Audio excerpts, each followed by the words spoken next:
আমার নাম আব্দুল্লাহ আল পলাশ। পলাশ হচ্ছে ডাক নাম, রাইট? জি জি। আচ্ছা, ঠিক আছে। বয়স কত এখন? 25 বছর। 25 বছর, ঠিক আছে। চলেন শুরু করি, একবার যেখান থেকে বলতে ইচ্ছে করে, যেভাবে বলতে ইচ্ছে করে। আমি এসম মনে করেন যে আমার বয়স এসম 12 কিংবা 10 এর মধ্যে থাকবে। তাই আমার আব্বা হঠাৎ করে ব্রেন শর্ট পড়ে, কে যেন কি খাওয়ায়। আপনি কি আপনার জন্মের পর থেকে বাবাকে এরকমই দেখছেন, নাকি তার আগে ভালো দেখেছেন? না, আমি 7-8 বছর পর্যন্ত ভালো দেখছি। আচ্ছা, তার মানে আপনি যে সময় গল্প বলছেন ওই সময়টাতে আপনার বাবা মানসিকভাবে ভারসাম্যহীন, জি, তাই তো? আচ্ছা, ওকে। আপনি পরিবারের বড় ছেলে? হ্যাঁ হ্যাঁ, আমি আমার পরিবারে বড় ছেলে। কয় ভাই বোন ছিলেন আপনারা? আমরা 2 ভাই। 2 ভাই। হ্যাঁ। সংসার চলতো কিভাবে তাহলে? সংসার মানে আমার দাদার ইসিতে, সাপোর্টে। জি, বলেন।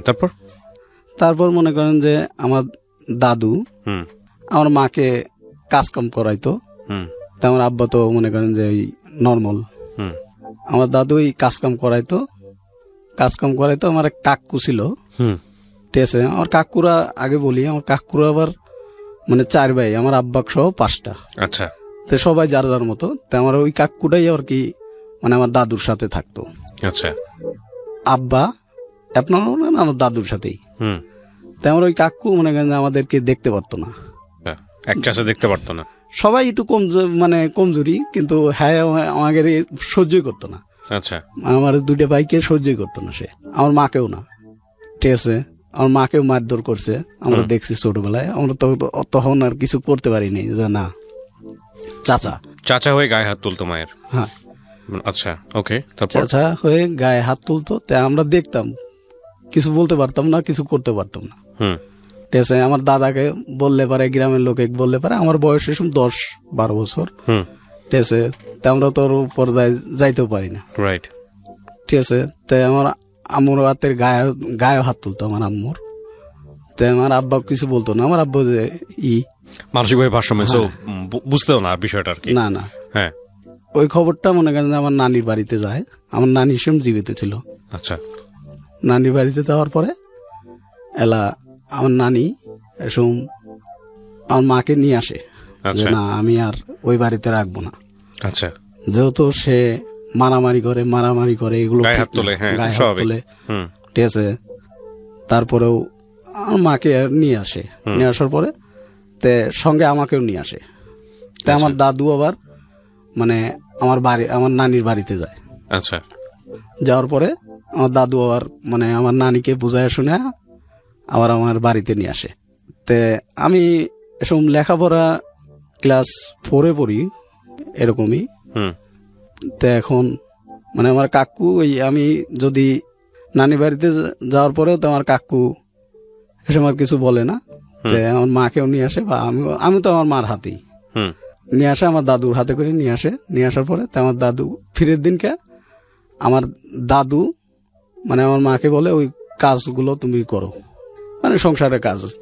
আচ্ছা ঠিক আছে। আমার মা নীরবে খাচ্ছে দাচ্ছে, কাজ করবে না, কাজ করতেছে। কাজ করতে করতে তাই আমি আবার স্কুলে যাব, ঠিক আছে। তাই আমার দাদু বলতেছে তুমি স্কুলে যাও। তাই আমি স্কুলে গেছি। স্কুল থেকে আসার পরে তাই আমার সেদিনকে মানে পরীক্ষার ফিস নেয় সরকার থেকে, পরীক্ষার ফিস দেওয়া লাগবে। তা আমার তো বাপ এরকম না, তাই আমার বাপেরটা না চাই, আমার দাদুরটা চাইছি বাজারে যায়। সে সময় আমার কাকু উপস্থিত ছিল। আচ্ছা। তে বাজারে যায়, আমি বলতেছি দাদা বলো আমার বাড়িতে না, আমার কয়টা টাকা লাগবে, আমার স্কুলে ফিস দিতে হবে, পরীক্ষার ফি। হ্যাঁ। তো এখন বলতেছে ঠিক আছে, তাহলে সন্ধ্যাবেলা আমি তোকে টাকা দিচ্ছি, কালকে যখন যাবি স্কুলে। আচ্ছা ঠিক আছে। তখন আর কি টাকাটা নিয়ে যাস বা এরকম কিছু। আমার কাকু বলতেছে কি লেখাপড়া করে কি হইব, লেখাপড়া করে মানে জজ ব্যারিস্টার হইব, লেখাপড়া করা লাগবো না। তা আমার সহায় কাম লাগছে, ঠিক আছে, কামলা টামলা নিতে পারবো না, আমি একা একা খাওয়াতে পারবো না, এত মানসিক। মানে কি আপনার চাচা ইনকাম করতো আসলে? জি জি। ওকে।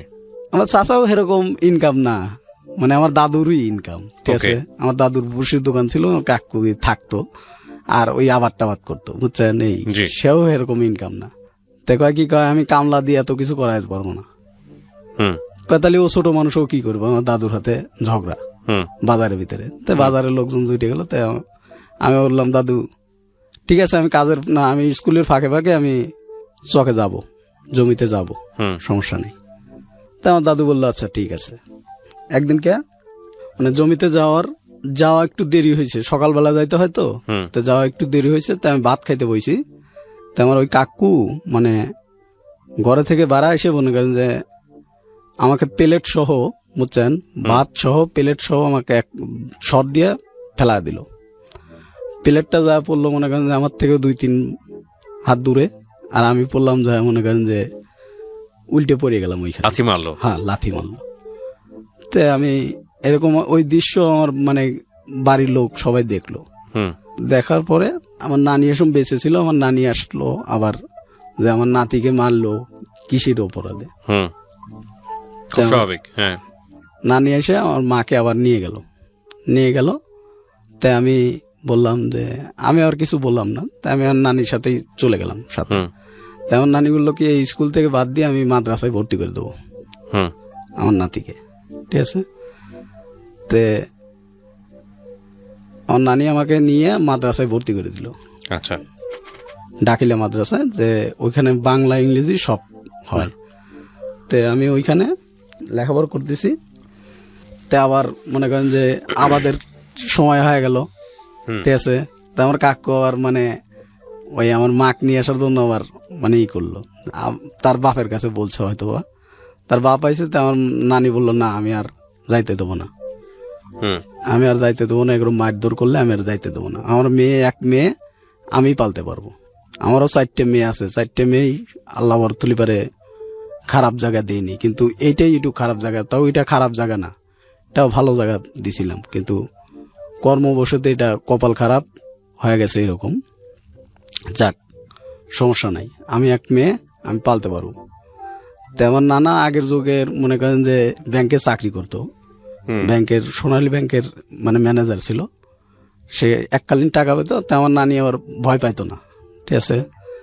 কত আমারই কত টাকা, আমি ব্যাংকে যদি হাত দিই আমারও ধনের টাকা বাড়বে, আমার নানি বলতো, ঠিক আছে।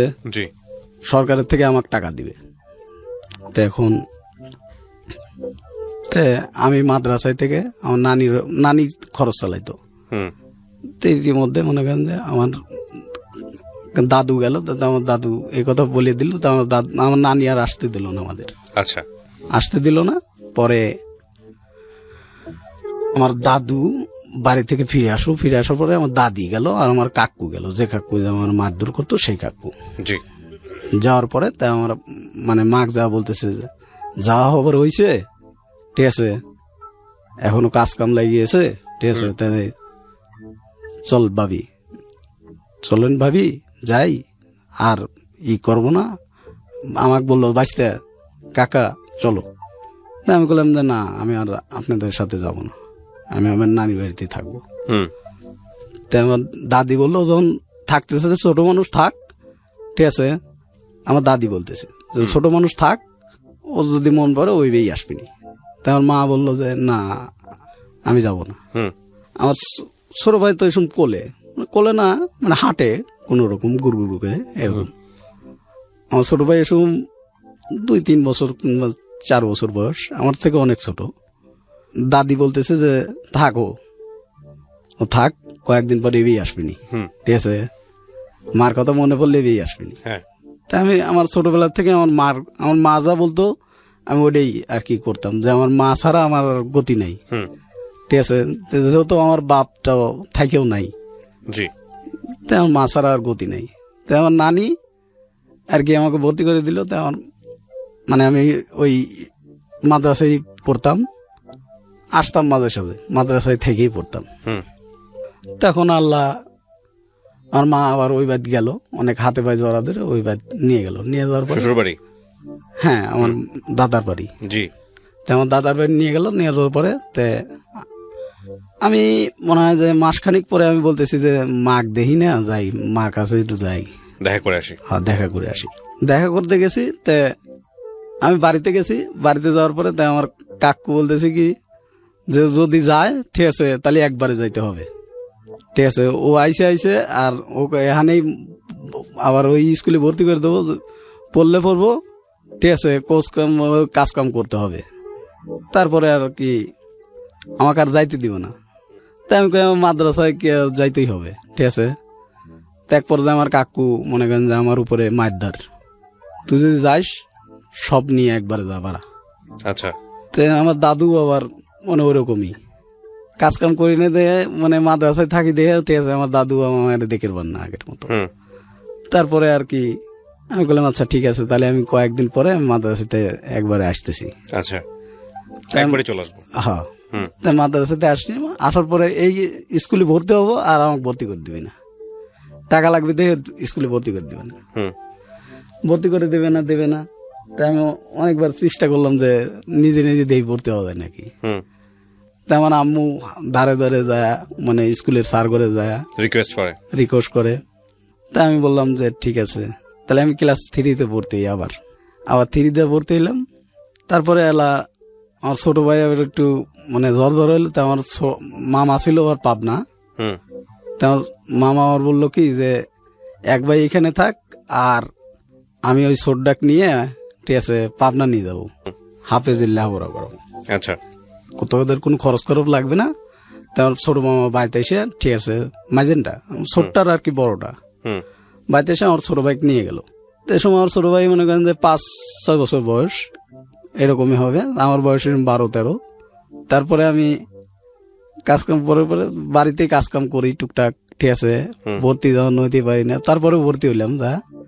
ভর্তি হওয়ার পরে মনে করেন যে স্কুলে যাই না উচ্চায়ন এরকম করে। আচ্ছা, স্কুলে যাই না, যাইতে দেয় না, ঠিক আছে, ওটা করা লাগবো, ঠিক আছে। সব চাচাইটা বলতেছে, চাচাই করে এরকম। হ্যাঁ, তা আমি এক পর্যায়ে বললাম তাহলে তো আমার লেখাপড়া হবে না, এরকম ভাবে তো থাকলে পরে তো আমার লেখাপড়া হবে না। খুব সব। তাই আমার দাদুকে এক পর্যায়ে আমি বলি যে আপনারা কি চাচ্ছেন, আমার ক্ষতি চাচ্ছেন নাকি আমার আব্বা এরকম হয়েছে দেখে মনে করেন যে আমাদেরকে এরকম করতেছেন, কোনটা? এখন তো আমি কিছু হলে বুঝি। তাই আমি বলতেছি যে এরকম করতেছেন, আমার মাকেও মারধর করতেছেন, এটা তো ঠিক না। একদিন আমরা বড় হব না, আর আপনারা বুড়ো হবেন না, খুব স্বাভাবিক। তখন কিন্তু এই প্রতিশোধগুলো তো এখন কিন্তু মনে থাকবে। যা পারিস করিস, ঠিক আছে। আমার কাকু বলতেছে দেয়া যাবি, আমার চাউল পেয়েও মানুষ হচ্ছে, ঠিক আছে। তো আমার কাকু এর ধরনের কথাবার্তা বলে, তার ছেলেকে কিছুই বলে না, ঠিক আছে। যা করার শুধুমাত্র আমার ফুফুতো ভাই আমার বাড়িতে থাকতো, আমার আপন ফুফুতো ভাই বড়। তো সে ফুফুতো ভাই মনে করেন যে এলা আমাকে মানে করতো খুব, মানে একসাথে থাকতাম, ঠিক আছে। আমার বড় তো আর কি বন্ধুর মতো চলতাম, বুঝছেন। বড় ভাই বলতাম, আমার নাম ধরেও ডাকতাম, ঠিক আছে। আমার ভাই আমাকে বলতেছে যে তোদের তো কোনোদিনও দেখতে পারে না বা ইও করবে না, ঠিক আছে। আগে বলি আমাদের মানে ঘর ছিল না, আমার দাদু কিন্তু আমাদের ঘর টর কিছুই দিয়ে যায় নাই। আচ্ছা, বাড়িতে আমার মা একটা 2খান টিনের পর মনে করেন যে সবার ঘর মনে করেন যে বাড়ি করা, বুঝছেন, ঘর করা, 4 ছেলে 2 ছেলে এরকম ঘর করা। আমাদের ঘরটাই মনে করেন যে একদম নিম পজিশনে ভাঙা। আচ্ছা, এমনকি তালার বেড়া দেওয়া 4 মুড়ো, ঠিক আছে, 2খান টিন কিংবা 4খান টিন এরকম হবে। তো এরকম পজিশনে আমার মা খালি একখান চৌকি বিছিয়ে থাকতো, বুঝছেন। আমার আব্বা ওই বাইরে টরে থাকতো, ঠিক আছে। আমার ফুত হয়ে আবার মানে কি করলো যে আমার মামা নিয়ে এরকম ইসির থাকে ঝড় বৃষ্টি, ঠিক আছে। তো আমার দাদু কয়া, ঠিক আছে, বললো যে ওই বাজারে একটা ঘর বিক্রি হচ্ছে। তো আমার ফুত ভাই জানতো যে এই ঘরটা বিক্রি হবি। তো আমার দাদু বললো যে এই ঘরটা কম দামে কিনে নিয়ে ঘরটা যায় বাইত উঠে গে, ঠিক আছে। ওই যে জায়গার পরই আছে, ওই জায়গার পরই মানে ঘর উঠো দিকে মামানি কৃষির জায়গার তো থাকে। তো আমার ফুতো ভাই এটুকু কাজ করলো, করার পরে ঘরটা মানে কিনে নিয়ে এসে নিজেই হাতে করে নিয়ে মিস্ত্রি নিয়ে এসে মনে করেন যে তোর তো লেখাপড়া হবে না, এরকম ভাবে তুই কিছু করতে পারবি না, ঠিক আছে। তুই এক কাম কর, লেখাপড়া যখন হবেই না, এখন তুই কোন ক্লাসে? আমি বললাম যে কেবল আমি 4-5-এ, ঠিক আছে, 5-এ পড়ি, এখনো তো পরীক্ষার অনেক মানে 2-3 মাস আছে। পরীক্ষা না দিয়ে আবার কেমনে যাই, ঠিক আছে। আমার এক গ্রামের আত্মীয় আছে, ঠিক আছে, তোকে নাম্বার দিচ্ছি, তুই ঢাকা যা। হুম ঠিক আছে, তা আমি ঢাকা আসলাম, এই যে কমলাপুর, ওই যে রেল স্টেশনে এই জায়গা। হুম হুম হুম তো এই জায়গায় এসে মনে করেন যে আমার কিছু মানে ওই নাম্বারে ফোন দেই, মোবাইল তো কাছে নাই, মানুষের মোবাইল দিয়ে ফোন দেই। ঠিক আছে, হুম ফোন রিসিভ করে কয় যে আমি অমুক জায়গায় আছি, আসতেছি, বা এই করতে করতে রাত হয়ে গেল। তা আমি মানে গ্রামের তো না, ঠিক আছে, হুম তাই আমি ওই রাস্তায় মনে করেন যে ব্যাগ কাঁধে করে নিয়ে, ঠিক আছে, রাস্তায় হারা রাত ঘোরাফেরা যায় না, তাই কাম কি আছে, হুম আমি স্টেশনেই আর কি ব্যাগটা থুইয়ে, ঠিক আছে, এখান চাদর বিছাইয়া, ঠিক আছে, শুইলাম ব্যাগ মাথায় দিয়ে। আচ্ছা শুয়ে সকালবেলা হলো, তে সবাই মনে করতো পাগল বা ইটি। ঠিক আছে, ওটা কি বয়স তখন, মানে আপনি তখন কোন ক্লাসে পড়েন? আমি এসম ক্লাস 5-এ, আমার বয়স এসম 14 কিংবা 15 বছর এইরকম। জি তারপরে মনে করেন যে এলা আমি বললাম যে এরকম ভাবে তো আর কেউ নাই, তাই আমি চা খাইতেছি, টাকা আছে বেশ কয়টা, 1000 খানিক টাকা আছে, আমার ফুতো ভাই টাকা দিয়ে দিছিল আমার।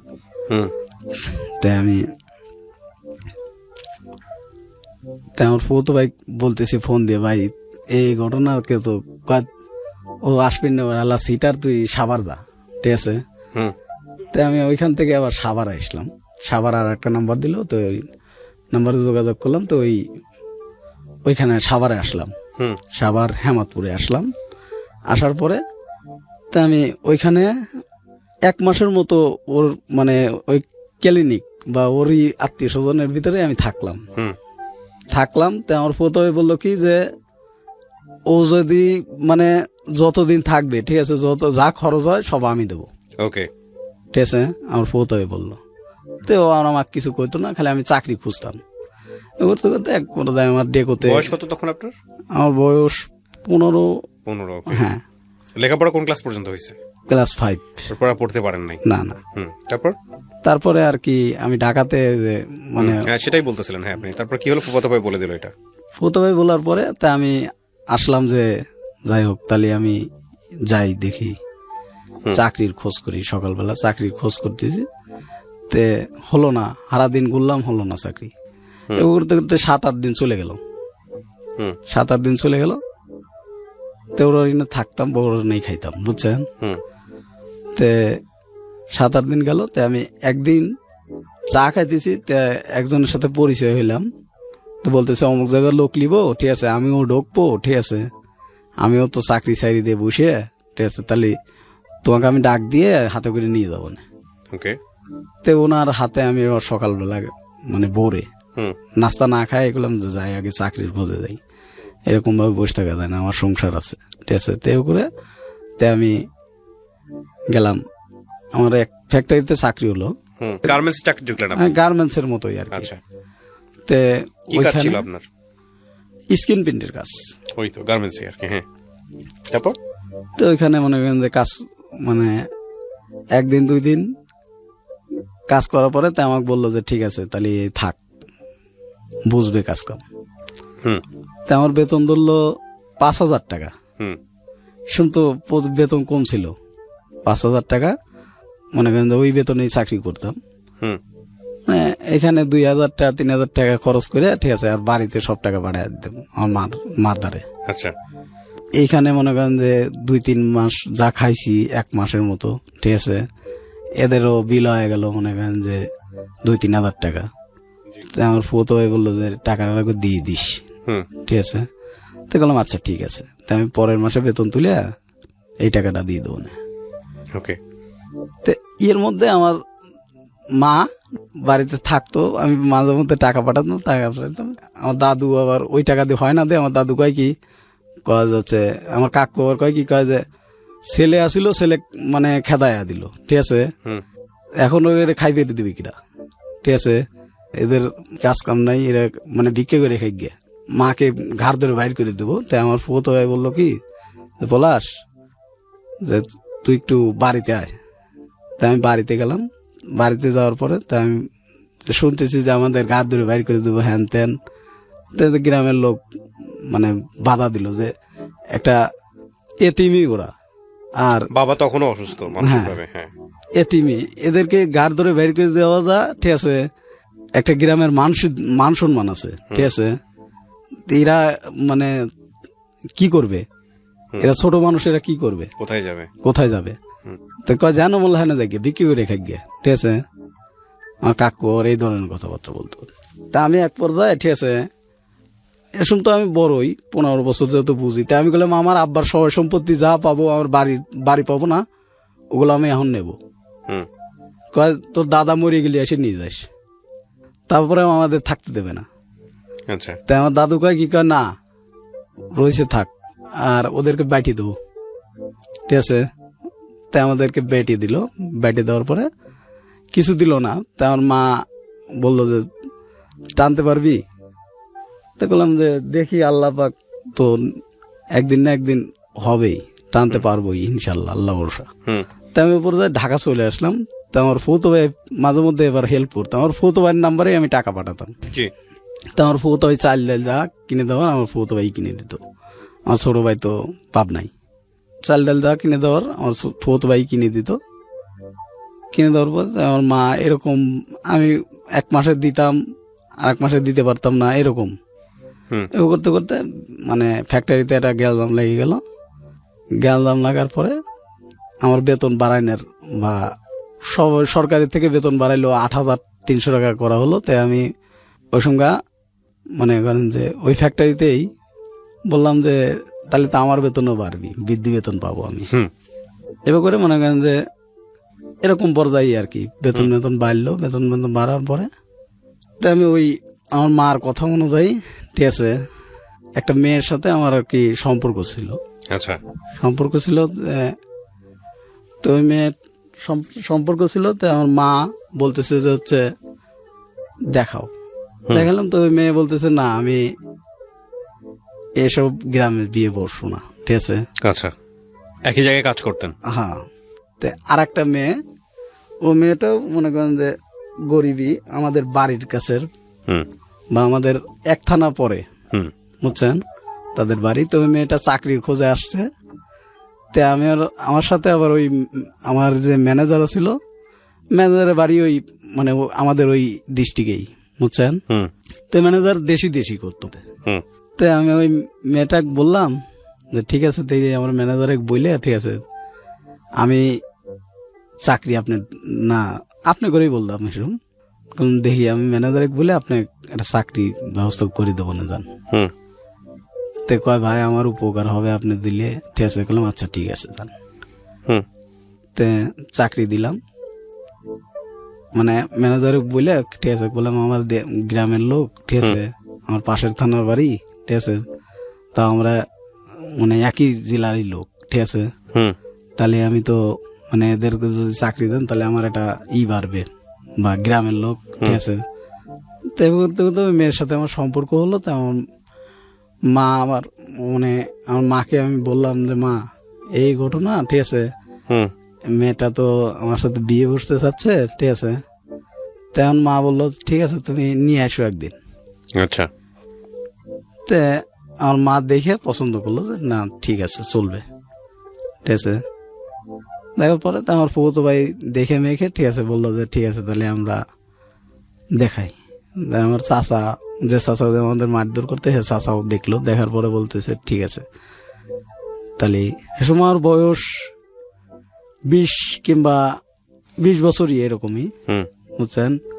করোনার আর কি চলে আসলো, ঠিক আছে, করোনার ধাক্কা চলে এলো 20-21 বছর। 20 বছরে আপনার সংসারে তেমন অর্থ নাই, করি নাই, না। আপনি এই সময় বিয়ে সাথে চিন্তা ভাবনা করতেছেন। আপনার মা তখনও মানুষের বাড়িতেই থাকে বলা চলে, নাকি ভেঙে সব আলাদা করে দিছে? আলাদা করে দিছে। তখন আপনার মাকে আপনি দেখেন? হ্যাঁ। আচ্ছা। তারপরে মানে মা আবার মানে বললো যে বাবা তখন কই? বাবা বাড়িতেই, আপনাদের সাথে? হ্যাঁ। আচ্ছা।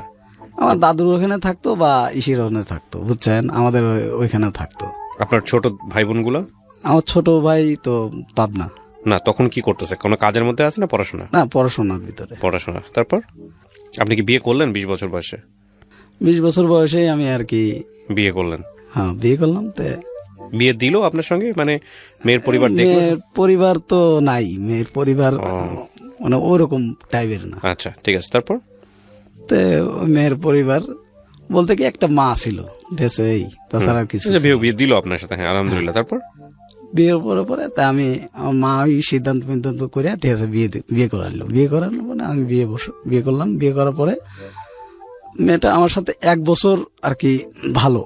ইতিমধ্যে আমার মা বলতেছে যে হচ্ছে তোর বউকে বাইত পাঠা, আমি তো অসুস্থ, জ্বর, আমি তো রান্না বান্না করবে না, তোর বউকে বাইত পাঠা।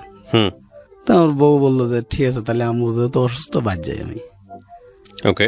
এইখানে মানে আমি জানতাম না, মানে আমার বন্ধুর থেকে কথা শোনা যে এইখানে আর একটা ছেলের সাথে ওর মানে কথাবার্তা চলতো, ঠিক আছে, মোবাইলে। তা আমি অতটা করিনি, আমি কইছি না, করতে পারে হয়তো, বা ভাই বেড়া দ্বারা হতেই পারে, স্বাভাবিক। তা আমি অতটা করিনি, গ্রাহ্য করিনি। গ্রাহ্য না করে তাই আমি বলতেছি যে ঠিক আছে, তাহলে তুমি বাদ যাও আপাতত, ঠিক আছে, আমার মা অসুস্থ, বাদ গেল, বাদ যা 7-8 দিন কিংবা 15-20 দিন আর কি থাকলো। থাকার পরে তা আবার আসলো, আসে গার্মেন্টসে আবার জব নিল। জব নেওয়ার পর তাই আমার গার্মেন্টসে আমি এক ফ্যাক্টরি, তো এক ফ্যাক্টরি, ঠিক আছে। আচ্ছা। তো এখন ওইখানে ওর সাথে আর কি ওই ছেলেটার সাথে যোগাযোগ, তা আমি অতটা করিনি। আমি কইছি যে না, ভাই বেড়াদার হতেই পারে, স্বাভাবিক। তো আমার বন্ধু বান্ধব খালি আমাকে টাইম হতো, কেরে ওইটা কিটা কলম, ওটা কিটা মানে তো তোর বউর হাতে আসে এসে কথাবার্তা বলে, ঠিক আছে, ওটা কিটা। তা আমি কই যে ওটা কিটা, হয়তো বড় ভাইটাই। তা আমি মানে খুবই করতাম না। তো একদিনকে আমি হাতে নতো দেখলাম যে, চোখে দেখলাম যে আসলেও সত্য। তা আমি আমার বড় দিকে যে আচ্ছা তুমি কি এগুলো ঠিক করতেছো বলো? তো বলতেছে না, এটা আমার চাস্তো ভাই, ঠিক আছে, আমি তোমাকে ছাড়ি কোনোদিনও যাবো না, আচ্ছা, এরকম তুমি ভাবেও না, আর আমাকে সন্দেহ করো না। তাই আমি বললাম, আমি যদি সন্দেহ করতাম তাহলে তোমাকে ওই আমার বন্ধু বান্ধবের পরের থেকে আমি তোমাকে সন্দেহ করতাম ভাই, এখন তো আর তোমাকে সন্দেহ করি না। আর তুমি যদি ভালো চাও আমার কাছে থাকবা, আর যদি তোমার ভালো না লাগে তো মানে আমাকে আগেই বলবা। তাই না, আমি তোমার সাথেই আছি, তুমি আমার মতোই, আমি তোমার সাথেই আছি। আচ্ছা ঠিক আছে। তো এখন আমি আর অতটা করি না, এবার করতে করতে সম্পর্ক বাড়ে ওদের সাথে, কমে না। তে কমে না আমার বন্ধু বলতেছে দোস্ত কি করি, কত দিই, বাদ চলে দেখা। আমার বউরে আমি বললাম যে তুমি বাদ চলে যাবা, ঠিক আছে। তে এ বলার পরে ইতিমধ্যে আমার ওই যে অফিসে একটু মানে আমার ওই একটা ম্যানেজার ছিল, ম্যানেজারটা মনে করেন যে কারণ বসে চাকরি চলে যায়। চাকরি চলে যাওয়ার পরে তো আমাকে বলতেছে যে হচ্ছে পলাশ, ঠিক এতদিন আমি আসিলাম সব কিছুই দেখে শুনে রাখছি, অন্যায় করলে পারেও অতটা করি নেই, ঠিক আছে। আমাদের সবাইকে ডাক দিয়ে বলতেছে অন্যায় এক জায়গায় থাকতে গেলে অনেক কিছু হয়, সবাইকে ডাক দিয়ে নিয়ে বলতেছে। তা আমাকে পার্সোনালি বলতেছে পলাশ একটু দেখে শুনে থাকিস, তোর একটু বেশি মানে ভুল আছে। আচ্ছা ঠিক আছে স্যার, দোয়া করবেন, আপনি যখন যাচ্ছেন দোয়া করবেন আমার জন্য। মাসখানিক পরে আর একটা ম্যানেজার আসলো, আর একটা ম্যানেজার পরে মাসখানিকের মতো আর কি ভালো চাকরি করতেছি। চাকরি করার পরে তাই আমার এক পর্যায়ে মানে ফলোয়ারে বুঝছেন একদিনকে অনেক পানি জমে গেল। কৃষির থেকে যে পানি আসলো এটা বলতে পারলাম না, আমি নিজেও জানি না, ঠিক আছে। যেদিন পানি জমে গেছে, ঠিক আছে, আমি সেদিনকে 9টা বাজে অফিস থেকে বের হয়েছি, ঠিক আছে। আমার পরে অনেকজন কাজ করছে অফিসে। তখন তারা ডিসিশন করতেছে যে কোন কোন লোক, ঠিক আছে, দেখবো যে আমরা এত পানি জমে গেল, আমাদের উপরে চাপ আসছে উপর থেকে, ঠিক আছে, আমার এত টাকা ক্ষতি হলো। কোম্পানির ম্যানেজাররা বলতেছে এত ক্ষতি হলো, এগুলো কে করলো? নিশ্চয়ই আগের ম্যানেজারের কোনো তার উপরে করবে। তা আমরা জানতাম না যে তার উপরে বা করবে। তা তারা বলতেছে না, আমার কোনো এরকম পার্সোনাল কোনো লোক নাই। ওই মানুষজন জানতো যে এই ম্যানেজারের মনে করেন যে বাড়ির কাছের লোক বা গ্রামের লোক। এই আর একটা লোক ছিল হেকো। তে একদিনকে মানে আমাকে বলতেছে যে হচ্ছে ঠিকালে কাজ কাম করো, ঠিক আছে, তোমার তো আগের ম্যানেজার তো নাই। এই ম্যানেজার আর কি মানে পিএস না বলে, হ্যাঁ আমাকে বলতেছে। আমি বললাম ভাই আসি, এতদিন ধরে কাজ করতেছি, আপনাদের সাথে থাকতেছি, জানেনই তো আমি কোন ধরনের বা আমি কোন লেভেলের। হুম তো বলতেছে জানি, কিন্তু তারপরেও তো একদিনকে আমি তার ফিরের দিনকে, সেদিন আমি কিছু জানি না হুম সঠিক, তার ফিরের দিনকে মানে আমার ভুল হয়েছে একটা ভুলটা বলতে কি, মনে করেন যে আমি বাথরুমে যাব, ঠিক আছে, ইতিমধ্যে মানে হাতে ময়লা, তো বাথরুমে যাইতে পারতেছি না, তা হাতের ময়লা, ঠিক আছে, একটু মানে ধুইয়ে, ঠিক আছে, বাথরুমের ভিতর আত্মাত করে যাও, দৌড় পাড়ে গেছি, তে হালকা একটু মানে প্যাঁচ কল তো বুঝছেন, হালকা একটু চাপ দিছি, পানিটা অল্প অল্প পড়তেছে, বন্ধ হয় নাই, একেবারে বন্ধ হয় নাই। হুম মনে করেন যে আমি বের হয়ে আসে, তা আমাকে বলতেছে যে হচ্ছে এই টিউবওয়েল ছাড়ছে কিনা, পরে গেলাম যে মনে করেন যে চাকরি চলে যায়। হ্যাঁ, তা আমাকে বেঁধে রাখিয়ে কয় যে টাকা পয়সা দিয়ে দাও, এই আগের ম্যানেজারের লোক, আমি আগের থেকে সন্দেহ করছি। তা আমি বলতেছি যে, স্যার আমার যদি দোষ থাকতো তাহলে আমি আগেই স্বীকার করতাম, আর আপনারা যেভাবে কথাবার্তা বলতেছেন এভাবে কোনো কথাবার্তা হয় না, হুম ঠিক আছে। আমি ম্যানেজারের হুমকি, আর স্যার আমি তো যেদিনকে মনে করেন যে এই যে দুর্ঘটনা ঘটছে বা আমাদের ফ্যাক্টরিতে, আমি তো সেদিন 9টা বাজে গেছি, ঠিক আছে। আমার পরে কি কাজ কাম করে নাই মানুষজন, আমার পরে কি কেউ ওয়াশরুমে যায় নাই, চাকরি চলে যাওয়ার পরে তা আমি বেকার হয়ে গেলাম। তো ইতিমধ্যে করোনার ধাপ চলে আসলো, ঠিক আছে। করোনা আসার পরে তো আমি আর অন্য জায়গা চাকরি করতে পারতেছি না, বা সরকারের থেকে লকডাউন দেয়, অমুক দেয় তমুক দেয়, তাই আমি বসে গেলাম একদম হুম বসে গেলাম। তাই আমি চিন্তা ভাবনা করলাম যে এ করে আর কতদিন চলাম যায়, 20 দিন 25 দিন তো আমি ঢাকা শহরেই, আর ম্যাচ বিলো আসিয়ে গেল পড়াই। তাই আমার ফোতো ভাইকে আমি ফোন দিয়ে বললাম, ভাই কি তুই তো আমাকে ছোটবেলাতেই করতেছিস, ঠিক আছে, দেখ ভাই এই ঘটনা। তো বলতেছে যে তুই এরকম ঘটনা করবি, তা আগের তো বলবি না আমাকে, কারণ ভাই চাকরির খোঁজে আর করোনা, এখন তো চাকরি বাকরি কোনো জায়গায় পাচ্ছি না। হুম তো কয় এখন কি করবি তাহলে? কি আর করবো, এখন বাড়িতেও তো মানে বিপদে পড়ে গেলাম, হুম বাড়িতেও তো চাল ডাল কিছু নাই, তখন বিপদে পড়ে গেলাম। তেমন প্রথমে বলতেছে চাল ডালের হিসাব আমি 1 বস্তা চাল কিনে দেবো না, কিন্তু এই মাসটা যাবেনি, কিন্তু তারপর যদি লকডাউন দিয়ে দেয় তারপরে কি করবি নি? হুম তাই আমি বললাম ভাই আমাকে কিছু টাকা দে, আমি বাড়িতে যাই, দেখি ভ্যান রিক্সা চালাই তোমার কি না। হুম ঠিক আছে, তাই আমার প্রথমে আমাকে বললো যে ঠিক আছে তাহলে আমি তোকে টাকা পাঠা দিচ্ছি, তুই বাইর চলে আয়। তো ম্যাচের টাকা অনেক টাকা, ম্যাচে মনে করেন যে 4,000 টাকার মতো বিল হয়ে গেছে, হুম না 3,000 টাকার মতো বিল হয়ে গেছে। তাই আমাকে বলতেছে এই বিল টাকা দিয়ে থুয়ে যান। হুম তো বললাম আচ্ছা ঠিক আছে। তাই আমি 3,000 টাকা আমার প্রথমে ঠিক নিয়ে 4,000 টাকা নিলাম, নেওয়ার পর 3,000 টাকা মানে ম্যাচে দিয়ে, ম্যাচ থেকে সবকিছু নিয়ে আমি বাইরে হয়ে গেলাম বাড়িতে।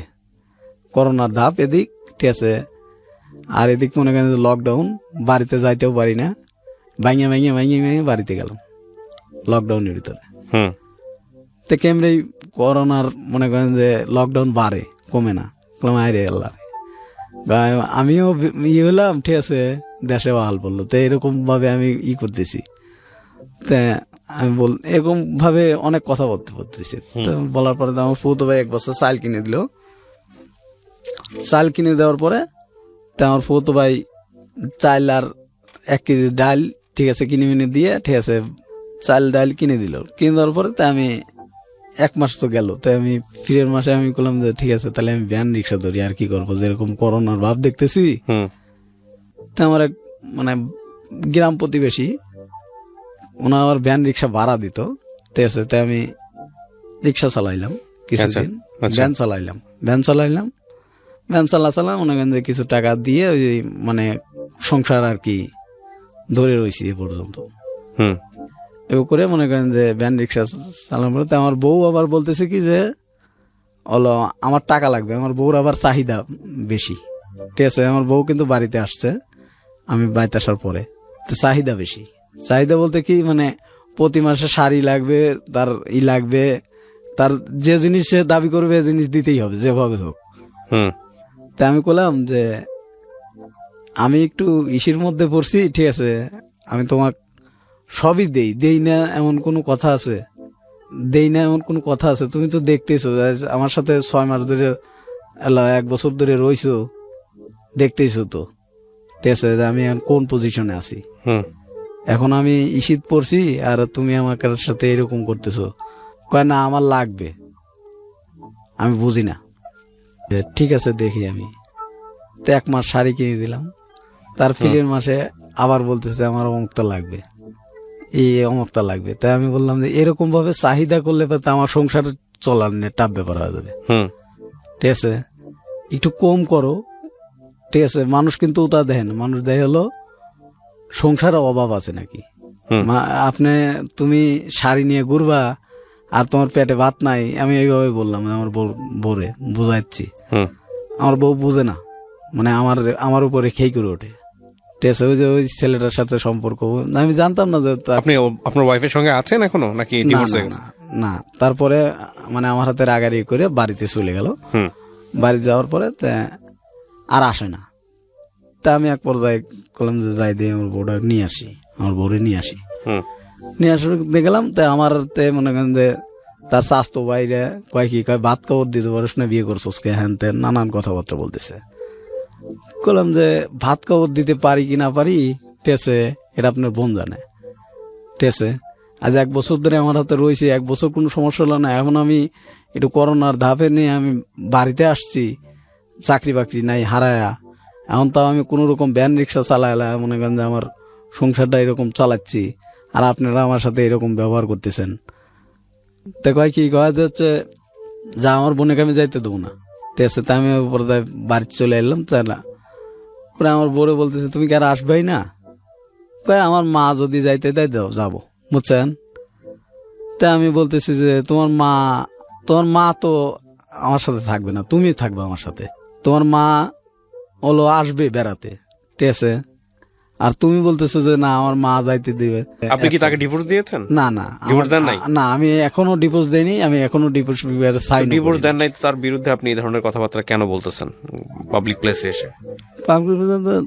মানে ডিভোর্স দেই নেই, সে আমার মনে করেন যে ওই আমার ডিভোর্স মানুষের সাথে আপনি সংসার করবেন বা করা অবস্থায় আছেন, সে মানুষের সম্পর্কে একপাক্ষিক ভাবে দুর্নাম করা তো উচিত না। না, দুর্নাম করতেছি না, মানে সে মানে আমাকে ডিভোর্স পেপার পাঠায় দিছে। ও, সে আপনাকে ডিভোর্স দিছে? হ্যাঁ, আচ্ছা, সে আমাকে ডিভোর্স পেপার পাঠায় দিছে। ঠিক আছে, এটা নিয়ে আমি কথাই বলতে চাই না। কি করেন আপনি এখন? আমি এখন ছোটখাটো একটা কোম্পানিতে আর কি জব করি। আপনার মার কি অবস্থা এখন? আমার মা ওই রকমই। আমার ছোট ভাই এখন বাড়িতে আসছে। আর আপনার বাবা? আমার বাবা ওই আগে পাবনাতে নিয়ে গেছিলাম, ঠিক আছে। পাবনাতে বেশ কয়েকদিন ছিল, থাকার পরে একটু ভালো হওয়ার পরে পাবনা থেকে রিলিজ করে দিল। রিলিজ করে দেওয়ার পরে এখন মনে করেন যে বাড়িতেই। আচ্ছা, আপনি গল্পটা কেন বললেন আজকে রেডিওতে? আপনার গল্পে তো আমি কিছুই পেলাম না। তারপর আপনার গল্পটা আমি শুনেছি অনেকক্ষণ ধরে, কেন বললেন? আপনার কি মানে আপনার নিজের তো একটা উদ্দেশ্য ছিল যে কারণে আমি রেডিওতে বলতে চাই, মানে কি কারণে? নিজস্ব উদ্যোগ কি আমার মতো ভুল যেন আর কেউ না করে। ভুলটা কোথায় বলেন তো? ভুলটার সমস্যা হলো মনে করেন যে আমি মানে অল্প বয়সে বিয়ে করা, ঠিক আছে। আচ্ছা, তারপর অল্প বয়সে বিয়ে করা, আর বিয়ের পরেও মনে করেন যে এরকম মানে মেয়েদেরকে মানে কিরকম ভাবে করতে হবে আমি এটা বুঝতে পারতাম না, সংসারটা কিভাবে করতে হয়। হ্যাঁ, তারপরেও আমি অনেক চেষ্টা করছি, ঠিক আছে। তা আমার দর্শকের কাছে আমার এইটুকু বলা যে আমার মতো ভুল যেন আর কেউ না করে। জীবনে যে হাতটি ধরি, ঠিক আছে, কেউ মনে করেন যে আপন ভাবে না, সবাই পর ভাবে, ঠিক আছে। এই জন্য আমার রেডিওতে আসা যে আমার মতো ভুল যেন আর কেউ না করে। আপনার জীবনের সবচেয়ে বড় ভুল ছোট বয়সে বিয়ে করা, সেটা তো আছেই। তার চেয়েও আমি মনে করি সবচেয়ে বড় ভুল হচ্ছে যে বাবা এবং মায়ের প্রতি আপনার যে দায়িত্ব পালন করার কথা ছিল, সেই দায়িত্বটা আপনি ঠিকমতো পালন করতে পারেন নাই। বড় ভাই হিসেবে আপনার উচিত ছিল, হ্যাঁ সংসার তো অবশ্যই করবেন আপনি, কিন্তু তার আগে নিজের বাবাকে সুস্থ করা, তার আগে নিজের পরিবারের জন্য ব্যবস্থা করা। এবং আপনার তো একটা বোন আছে বোধহয়, না? জি জি। কয়টা বোন? একটা। বোনের কি বিয়ে শাদী হয়েছে? না না। এই বোনের বিয়ে শাদীর ব্যবস্থা করা, এই বোনকে লেখাপড়া শেখানো, ভাইকে, এই দায়িত্বগুলো আপনার পালন করাটা আগে উচিত ছিল। এবং বিষয়টা এমন না যে এটা একটা প্রেম ঘটিত বিয়ে। আপনার একটা মেয়েকে পছন্দ হয়েছে, আপনি তাকে দেখে আপনি তাকে চুজ করেছেন, আপনি বিয়ে করে ফেলেছেন। আপনার মাও বাধা দেয়নি? না না। কিন্তু এই আমার মনে হয় যে এখনো সময় চলে যায়নি, এখনো যথেষ্ট সময় আছে। আপনি চাইলে আপনার এই উপলব্ধি থেকে আপনি অনেক ভালো কাজ করতে পারেন, বিশেষ করে সংসারের জন্য। ঠিক আছে, কিন্তু নিজের পরিবারটাকে ঠিক না করে বিয়ে সাথে যাওয়া কোনোভাবেই উচিত হয়নি, এটা আমি মনে করি। এই হচ্ছে বিষয়। আর আপনার বাবা যেসব প্রপার্টি পেয়েছিলেন আপনাদের পরিবার থেকে, সেসব প্রপার্টির কি অবস্থা, কি করেছেন? এইসব প্রপার্টি মানে বলতে তেমন কিছু নাই, ওই মানে বাড়ি বিক্রি টিক্রি করে দেন নাই তো? না, বাড়ি আছে আর মনে করেন যে একটা জায়গা আছে আলাদা, সে জায়গার খুব একটা দাম নাই। ওই জায়গাও মনে করেন যে আমার কাকুর নামে, আমার ছোট কাকুর নামে। ঠিক আছে, সমস্যা নেই, আপনি বিক্রি করেন না, এটা হচ্ছে বড় কথা। ওকে, প্রিয় দর্শক এবং শ্রোতা, আজকের এই গল্পে আসলে পুরোটুকু সময় যদি আপনি খুব মনোযোগ দিয়ে শোনেন, তাহলে খুব একটা আসলে আপস অ্যান্ড ডাউন বা কোনো কিছুই আসলে তেমন একটা নেই। তবে এটা ঠিক যে যদি আপনি নিতে চান, তাহলে বলবো যে এরকম ঘটনা আমাদের গ্রামীণ সমাজে একেবারে নিম্নবিত্ত পরিবারের ক্ষেত্রে অনেক সময়ই ঘটে। যেই সন্তান বাবার এত খারাপ অবস্থা দেখলো, মায়ের এত খারাপ অবস্থা দেখলো, আমি মনে করি তাদের মাদ্রাসায় পড়তাম, আসতাম মাদ্রাসায় থেকেই পড়তাম। তখন আল্লাহ, আমার মা আবার ওই বাদ গেল, অনেক হাতে পায়ে জড়া ধরে ওই বাদ নিয়ে গেল। নিয়ে যাওয়ার পর শ্বশুর বাড়ি, হ্যাঁ আমার দাদার বাড়ি, জি, আমার দাদার বাড়ি নিয়ে গেল। নিয়ে যাওয়ার পরে আমি মনে হয় যে মাসখানিক পরে আমি বলতেছি যে মাক দেখি না, যাই মার কাছে একটু যাই, দেখা করে আসি। হ্যাঁ দেখা করে আসি।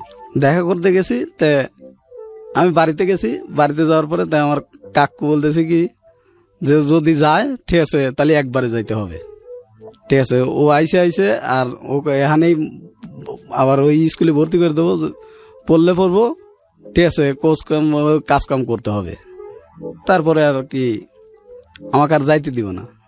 তাই আমি মাদ্রাসায় যাইতেই হবে, ঠিক আছে। এক পর্যায়ে আমার কাকু মনে করেন যে আমার উপরে মারধার, তুই যদি যাস সব নিয়ে একবারে যা বাড়া। আচ্ছা, তো আমার দাদু আবার মানে ওরকমই কাজ কাম করি না, দেখে মানে মাদ্রাসায় থাকি দেখে, ঠিক আছে, আমার দাদু আমার দেখে পার না আগের মতো। তারপরে আর কি আমি বললাম আচ্ছা ঠিক আছে, তাহলে আমি কয়েকদিন পরে আমি মাদ্রাসাতে একবারে আসতেছি। আচ্ছা, একবারে চলে আসবো। হ্যাঁ, তাই মাদ্রাসাতে আসছি। আসার পরে এই স্কুলে ভর্তি হবো আর আমাকে ভর্তি করে দিবি না, টাকা লাগবে দেখে স্কুলে ভর্তি করে দিবে না, ভর্তি করে দেবে না। তাই আমি অনেকবার চেষ্টা করলাম যে নিজে দেই ভর্তি হওয়া যায় নাকি। তাই আমার আম্মু ধারে যায়, মানে স্কুলের স্যার করে যায় রিকোয়েস্ট করে। তাই আমি বললাম যে ঠিক আছে, তাহলে আমি ক্লাস 3-তে ভর্তি হই। আবার 3-তে ভর্তি হইলাম। তারপরে আমার ছোট ভাই আবার একটু মানে জ্বর হইলো। তা আমার মামা ছিল আর পাবনা। তা আমার মামা আমার বললো কি যে এক ভাই এখানে থাক, আর আমি ওই ছোটডাক নিয়ে ঠিক আছে পাবনা নিয়ে যাবো, হাফেজের লেখাপড়া করাবো। আচ্ছা, কোথাও ওদের কোনো খরচ লাগবে না।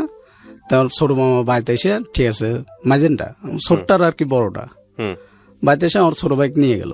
তো এই সময় আমার ছোট ভাই মনে করেন যে 5-6 বছর বয়স এরকমই হবে, আমার বয়স 12-13। তারপরে আমি কাজকাম পরে বাড়িতে কাজকাম করি টুকটাক, ঠিক আছে। ভর্তি যখন হইতে পারি না, তারপরে ভর্তি হইলাম। ভর্তি হওয়ার পরে মনে করেন যে স্কুলে যাই না, উচ্চায়ন এরকম করে।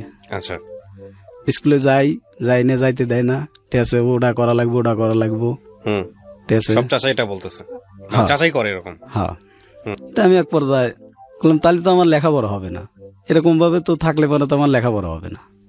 খুব সব। তাই আমার দাদুকে এক পর্যায়ে আমি বলি যে আপনারা কি চাচ্ছেন, আমার ক্ষতি চাচ্ছেন নাকি আমার আব্বা এরকম হয়েছে দেখে মনে করেন যে আমাদেরকে এরকম করতেছেন, কোনটা? এখন তো আমি কিছু হলে বুঝি। তাই আমি বলতেছি যে এরকম করতেছেন, আমার মাকেও মারধর করতেছেন, এটা তো ঠিক না। একদিন আমরা বড় হব না, আর আপনারা বুড়ো হবেন না, খুব স্বাভাবিক। তখন কিন্তু এই প্রতিশোধগুলো না তো এখন কিন্তু মনে থাকবে, যা পারিস করিস, ঠিক আছে। আমার কাকু বলতেছে দেয়া যাবি, আমার চাউল পেয়েও মানুষ হচ্ছে, ঠিক আছে। আমার কাকু এর ধরনের কথাবার্তা বলে, তার ছেলেকে কিছুই বলে না, ঠিক আছে। যা করার শুধুমাত্র আমার ফুফুতো ভাই আমার বাড়িতে থাকতো, আমার আপন ফুফুতো ভাই বড়। তো সে ফুফুতো ভাই মনে করেন যে এলা আমাকে মানে করতে খুব, মানে একসাথে থাকতাম, ঠিক আছে। আমার বড় তো আর কি বন্ধুর মতো চলতাম, বুঝছেন। বড় ভাই বলতাম, আমার নাম ধরেও ডাকতাম, ঠিক আছে। আমার ভাই আমাকে বলতেছে যে তোদের তো কোনোদিনও দেখতে পারে না বা ইও করবে না, ঠিক আছে। আগে বলি আমাদের মানে ঘর ছিল না, আমার দাদু কিন্তু আমাদের ঘর টর কিছুই দিয়ে যায় নাই। আচ্ছা, বাড়িতে আমার মা একটা 2 টিনের পর মনে করেন যে সবার ঘর মনে করেন যে বাড়ি করা, বুঝছেন, ঘর করা, 4 ছেলে 2 ছেলে এরকম ঘর করা। আমাদের ঘরটাই মনে করেন যে একদম নিম পজিশনে ভাঙা, আচ্ছা, এমনকি তালার বেড়া দেওয়া 4 মুড়ো, ঠিক আছে, 2 খান টিন কিংবা 4 খান টিন এরকম হবে। তো এরকম পজিশনে আমার মা খালি একখান চৌকি বিছিয়ে থাকতো, বুঝছেন। আমার আব্বা ওই বাইরে টরে থাকতো, ঠিক আছে। আমার ফুত হয়ে আবার মানে কি করলো যে আমার মামা নিয়ে এরকম শীত থাকে, ঝড় বৃষ্টি, ঠিক আছে। তো আমার দাদু কয়া, ঠিক আছে, বললো যে ওই বাজারে একটা ঘর বিক্রি হচ্ছে। তো আমার ফুত ভাই জানতো যে এই ঘরটা বিক্রি হবি। তো আমার দাদু বললো যে এই ঘরটা কম দামে কিনে নিয়ে ঘরটা যায় বাইত উঠই গে, বাইত উঠো গা, ঠিক আছে। ওই যে জায়গার পরই আছে, ওই জায়গার পরই মানে ঘর উঠো দিকে মামানি কৃষির জায়গার তো থাকে। তো আমার ফুতো ভাই এটুকু কাজ করলো, করার পরে ঘরটা মানে কিনে নিয়ে এসে নিজেই হাতে করে নিয়ে মিস্ত্রি নিয়ে এসে মনে করেন যে তোর তো লেখাপড়া হবে না, এরকম ভাবে তুই কিছু করতে পারবি না, ঠিক আছে। তুই এক কাম কর, লেখাপড়া যখন হবেই না, এখন তুই কোন ক্লাসে? আমি বললাম যে কেবল আমি 4 5, ঠিক আছে, 5 পড়ি, এখনো তো পরীক্ষার অনেক মানে 2-3 মাস আছে। তো পরীক্ষা না দিয়ে আবার কেমনে যাই, ঠিক আছে। আমার এক গ্রামের আত্মীয় আছে, ঠিক আছে, তোকে নাম্বার দিচ্ছি, তুই ঢাকা যা, ঠিক আছে। তো আমি ঢাকা আসলাম, এই যে কমলাপুর যে রেল স্টেশনে এই জায়গা। তো এই জায়গায় এসে মনে করেন আমার কিছু মানে ওই নাম্বারে ফোন দেই, মোবাইল তো কাছে নাই, মানুষের মোবাইল দিয়ে ফোন দেই, ঠিক আছে। ফোন রিসিভ করে কয় যে আমি অমুক জায়গায় আছি, আসতেছি, বা এই করতে করতে রাত হয়ে গেল। তাই আমি মানে গ্রামের তো না, ঠিক আছে। তাই আমি ওই রাস্তায় মনে করেন যে ব্যাগ কাঁধে করে নিয়ে, ঠিক আছে, রাস্তায় হারা রাত ঘোরাফেরা যায় না, তাই কাম কি আছে, আমি স্টেশনেই আর কি ব্যাগটা থুইয়ে, ঠিক আছে, এখান চাদর বিছাইয়া, ঠিক আছে, হুইলাম ব্যাগ মাথায় দিয়ে, আচ্ছা, শুয়ে সকালবেলা হলো। তে সবাই মনে করতো পাগল বা ইটি, ঠিক আছে। ওটা কি বয়স তখন, মানে আপনি তখন কোন ক্লাসে পড়েন? আমি এসম ক্লাস 5, আমার বয়স এসম 14 কিংবা 15 বছর এইরকম। জি। তারপরে মনে করেন যে এলা আমি বললাম যে এরকম ভাবে তো আর কেউ নাই। তাই আমি চা খাইতেছি, টাকা আছে বেশ কয়টা, 1000 খানিক টাকা আছে, আমার ফুতো ভাই টাকা দিয়ে দিছিল আমার। তাই আমার ফুতো ভাই বলতেছি ফোন দিয়ে, ভাই এই ঘটনা কেউ তো ও আসবেন না, আল্লাহ সিটার, তুই সাভার যা, ঠিক আছে। তাই আমি ওইখান থেকে আবার সাভার আসলাম, সাভার আর একটা নাম্বার দিল, তো ওই নাম্বারে যোগাযোগ করলাম। তো ওইখানে সাভারে আসলাম, সাভার হেমাদপুরে আসলাম। আসার পরে তা আমি ওইখানে 1 মাসের মতো ওর মানে ওই ক্লিনিক বা ওরই আত্মীয় স্বজনের ভিতরে আমি থাকলাম। তো আমার প্রথমে বললো কি যে ও যদি মানে যতদিন থাকবে, ঠিক আছে, যত যা খরচ হয় সব আমি দেবো, ওকে, ঠিক আছে, আমার প্রথমে বললো। তো ও আমার কিছু কইতো না, খালি আমি চাকরি খুঁজতাম। করতে করতে এক পর্যায়ে আমার ডেকোতে। বয়স কত তখন আপনার? আমার বয়স 15। হ্যাঁ। লেখাপড়া কোন ক্লাস পর্যন্ত হয়েছে? ক্লাস 5। পড়তে পারেন নাই? না। তারপরে আর কি আমি ঢাকাতে যে মানে সেটাই বলতেছিলেন। হ্যাঁ, আপনি তারপর কি হলো? ফুফাতো ভাই বলে দিল এটা। ফুফাতো ভাই বলার পরে তা আমি আসলাম যে যাই হোক, তাহলে আমি যাই দেখি, চাকরির খোঁজ করি। সকালবেলা চাকরির খোঁজ করতেছি, তে হলো না, সারা দিন ঘুরলাম, হলো না চাকরি। করতে করতে 7-8 দিন চলে গেল।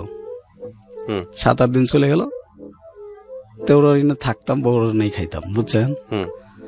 তে 7-8 দিন গেল, তে আমি একদিন চা খাইতেছি, তে একজনের সাথে পরিচয় হইলাম।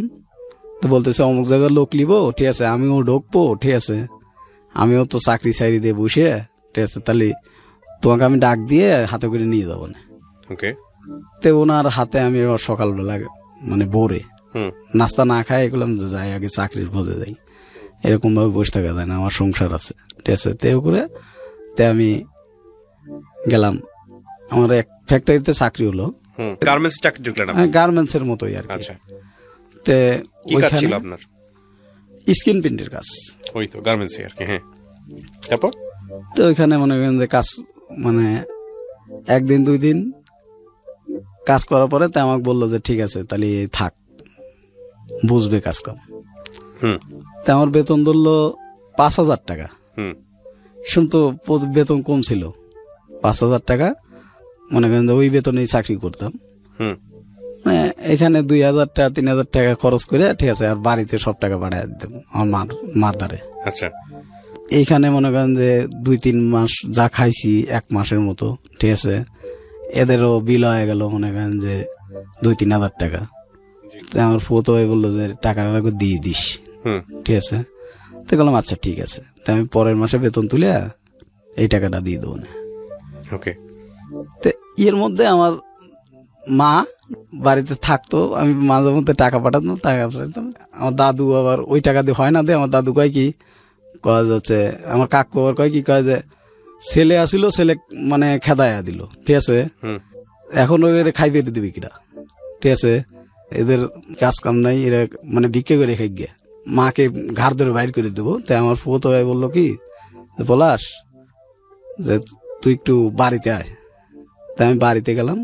বাড়িতে যাওয়ার পরে তাই আমি শুনতেছি যে আমাদের ঘাড় ধরে বাইর করে দেবো হ্যান ত্যান।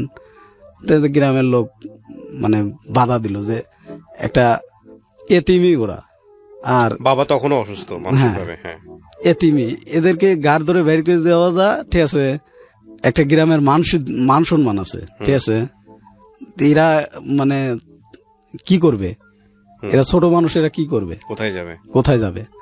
তো কয় জানো বললো হ্যাঁ না যাই বিক্রি করে খাই গিয়ে, ঠিক আছে। আমার কাকু ওর এই ধরনের কথাবার্তা বলতো। তা আমি এক পর্যায়ে, ঠিক আছে, এসব তো আমি বড়ই 15 বছর যেহেতু বুঝি, তাই আমি বললাম আমার আব্বার সবাই সম্পত্তি যা পাবো, আমার বাড়ি পাবো না, ওগুলো আমি এখন নেব। কয় তোর দাদা মরে গেলে এসে নিয়ে যাস, তারপরে আমাদের থাকতে দেবে না।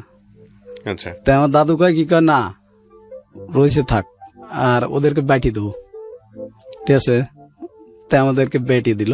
ব্যাটি দেওয়ার পরে কিছু দিল না। তাই আমার মা বললো যে টানতে পারবি? তো বললাম যে দেখি, আল্লাহ পাক তো একদিন না একদিন হবেই, টানতে পারবোই ইনশাল্লাহ, আল্লাহ ভরসা। তাই আমি উপর যাই ঢাকা চলে আসলাম।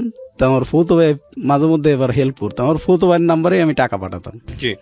তা আমার ফুতো ভাই চাল ডাল যা কিনে দেওয়ার আমার ফুতো ভাই কিনে দিত। আমার ছোট ভাই তো পাব নাই, চাল ডাল যা কিনে দেওয়ার আমার ফুতো ভাই কিনে দিত। কিনে দেওয়ার পর আমার মা এরকম, আমি 1 মাসে দিতাম আর 1 মাসে দিতে পারতাম না, এরকম করতে করতে মানে ফ্যাক্টরিতে একটা গ্যালজাম লেগে গেল।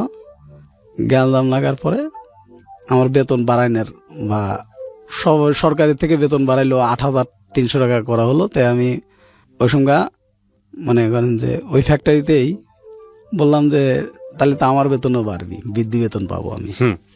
এবার করে মনে করেন যে এরকম পর্যায়ে আর কি বেতন বাড়লো। বেতন বাড়ার পরে তাই আমি ওই আমার মার কথা অনুযায়ী, ঠিক আছে, একটা মেয়ের সাথে আমার আর কি সম্পর্ক ছিল। আচ্ছা। সম্পর্ক ছিল, তো ওই মেয়ের সম্পর্ক ছিল। তো আমার মা বলতেছে যে হচ্ছে দেখাও। দেখালাম। তো ওই মেয়ে বলতেছে না আমি এসব গ্রামে বিয়ে বসবো না, ঠিক আছে। আচ্ছা, একই জায়গায় কাজ করতেন? হ্যাঁ। তো আর একটা মেয়ে, ও মেয়েটাও মনে করেন যে গরিবই, আমাদের বাড়ির কাছের বা আমাদের 1 থানা পরে, বুঝছেন, তাদের বাড়ি। তো ওই মেয়েটা চাকরির খোঁজে আসছে। তো আমি আমার সাথে আবার ওই আমার যে ম্যানেজার ছিল, ম্যানেজারের বাড়ি ওই মানে আমাদের ওই ডিস্ট্রিক্টেই, বুঝছেন। তো ম্যানেজার দেশি করতো। তো আমি ওই মেয়েটাকে বললাম যে ঠিক আছে, তাই আমার ম্যানেজারে বললে ঠিক আছে আমি চাকরি আপনি করেই বলতাম এসব, কারণ দেখি আমি ম্যানেজারে বলে আপনি একটা চাকরি ব্যবস্থা করে দেবো না যান।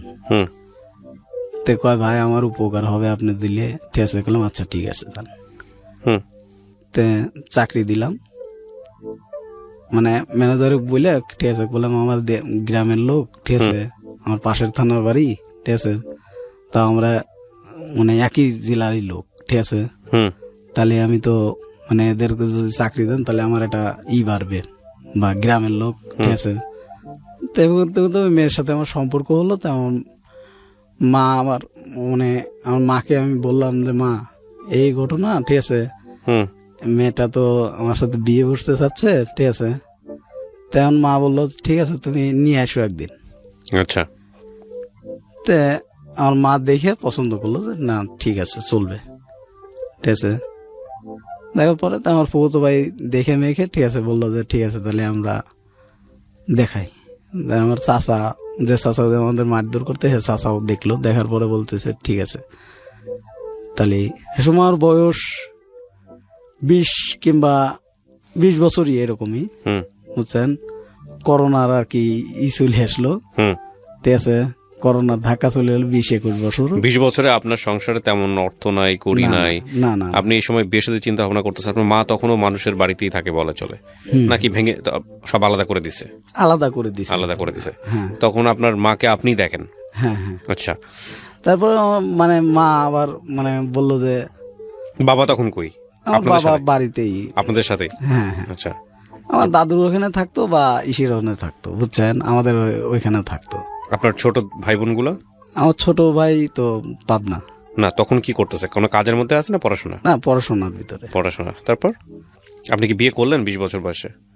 20 বছর বয়সে আমি আর কি বিয়ে করলেন? হ্যাঁ, বিয়ে করলাম। তো বিয়ে দিল আপনার সঙ্গে, মানে মেয়ের পরিবার দেখলো? মেয়ের পরিবার তো নাই, মেয়ের পরিবার মানে ওরকম টাইপের না। আচ্ছা, ঠিক আছে। তারপর তো মেয়ের পরিবার বলতে কি একটা মা ছিল, ঠিক আছে, এই তাছাড়া আর কিছু। বিয়ে দিল আপনার সাথে? হ্যাঁ, আলহামদুলিল্লাহ। তারপর বিয়ের পরে তা আমি, আমার মা ওই সিদ্ধান্ত করে ঠিক আছে বিয়ে করালো মানে আমি বিয়ে করলাম। বিয়ে করার পরে মেয়েটা আমার সাথে 1 বছর আর কি ভালো। ইতিমধ্যে আমার মা বলতেছে যে হচ্ছে তোর বউকে বাদ পাঠা, আমি তো অসুস্থ, জ্বর, আমি তো রান্না বান্না করে পারি না, তোর বউকে বাদ পাঠা। তা আমার বউ বললো যে ঠিক আছে তাহলে আমি তো অসুস্থ, বাদ যাই আমি। ওকে। এইখানে মানে আমি জানতাম না, মানে আমার বন্ধুর থেকে কথা শোনা যে এইখানে আর একটা ছেলের সাথে ওর মানে কথাবার্তা চলতো, ঠিক আছে, মোবাইলে। তা আমি অতটা করিনি, আমি কইছি না করতে পারে হয়তো বা ভাইবেরা দ্বারা হতেই পারে, স্বাভাবিক। তা আমি অতটা করিনি, গ্রাহ্য করিনি। গ্রাহ্য না করে তাই আমি বলতেছি যে ঠিক আছে তাহলে তুমি বাদ যাও আপাতত, ঠিক আছে, আমার মা অসুস্থ, বাদ গেল, বাদ যা 7-8 দিন কিংবা 15-20 দিন আর কি থাকলো। থাকার পরে তা আবার আসলো, আসিয়া গার্মেন্টসে আবার জব নিল। জব নেওয়ার পরে তাই আমার গার্মেন্টসে আমি এক ফ্যাক্টরি, তো এক ফ্যাক্টরি, ঠিক আছে। আচ্ছা। তো এখন ওইখানে ওর সাথে আর কি ওই ছেলেটার সাথে যোগাযোগ, তা আমি অতটা করিনি। আমি কইছি যে না ভাই বেরাদার হতেই পারে, স্বাভাবিক। তো আমার বন্ধু বান্ধব খালি আমাকে টাইম হতো কেরে ওইটা কিটা কলম, ওটা কিটা মানে তো তোর বউর হাতে আসে এসে কথাবার্তা বলে, ঠিক আছে, ওটা কিটা। তা আমি কই যে ওটা কিটা হয়তো ওর ভাইটাই। তা আমি মানে খুবই করতাম না। তো একদিনকে আমি হাতে নতো দেখলাম যে চোখে দেখলাম যে আসলেও সত্য। তা আমি আমার বড় দিকে যে আচ্ছা তুমি কি এগুলো ঠিক করতেছো বলো? তো বলতেছে না এটা আমার চাস্তো ভাই, ঠিক আছে, আমি তোমাকে ছাড়ি কোনোদিনও যাবো না, আচ্ছা, এরকম তুমি ভাবেও না, আর আমাকে সন্দেহ করো না। তাই আমি বললাম আমি যদি সন্দেহ করতাম তাহলে তোমাকে ওই আমার বন্ধু বান্ধবের পরের থেকে আমি তোমাকে সন্দেহ করতাম ভাই, এখন তো আর তোমাকে সন্দেহ করি না। আর তুমি যদি ভালো চাও আমার কাছে থাকবা, আর যদি তোমার ভালো না লাগে মানে আমাকে আগেই বলবা।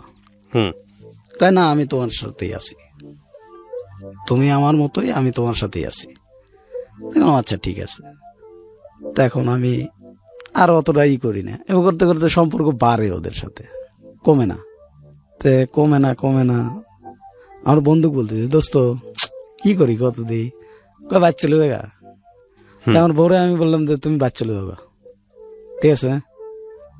তে এ বলার পরে ইতিমধ্যে আমার ওই যে অফিসে একটু মানে আমার ওই একটা ম্যানেজার ছিল, ম্যানেজারটা মনে করেন যে কারণ বসে চাকরি চলে যায়, চাকরি চলে যাওয়ার পরে তো আমাকে বলতেছে যে হচ্ছে পলাশ ঠিক এতদিন আমি আসিলাম সব কিছুই দেখে শুনে রাখছি, অন্যায় করলে পারে অতটা করি নেই, ঠিক আছে।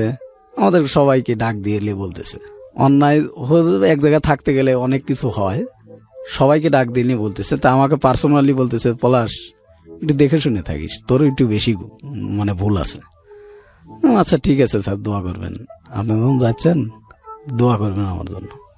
মাসখানিকের পরে আর একটা ম্যানেজার আসলো, আর একটা ম্যানেজার পরে মাসখানিকের মতো আর কি ভালো, হুম চাকরি করতেছি। চাকরি করার পরে তো আমার এক পর্যায়ে মানে ফলোয়ারে বুঝছেন একদিনকে হুম অনেক পানি জমে গেল। কিসের থেকে যে পানি আসলো এটা বলতে পারলাম না, আমি নিজেও জানি না। ঠিক আছে, হুম যেদিন পানি জমে গেছে, ঠিক আছে, আমি সেদিনকে 9টা বাজে অফিস থেকে বের হয়েছি। আচ্ছা ঠিক আছে, আমার পরে অনেকজন কাজ করছে অফিসে। হুম তখন তারা ডিসিশন করতেছে যে কোন কোন লোক, ঠিক আছে, দেখবো যে আমরা এত পানি জমে গেল, আমাদের উপরে চাপ আসছে উপর থেকে, হুম ঠিক আছে, আমার এত টাকা ক্ষতি হলো। কোম্পানির ম্যানেজাররা বলতেছে এত ক্ষতি হলো, এগুলো কে করলো? হুম নিশ্চয়ই আগের ম্যানেজারের কোনো তার উপরে ই করবে।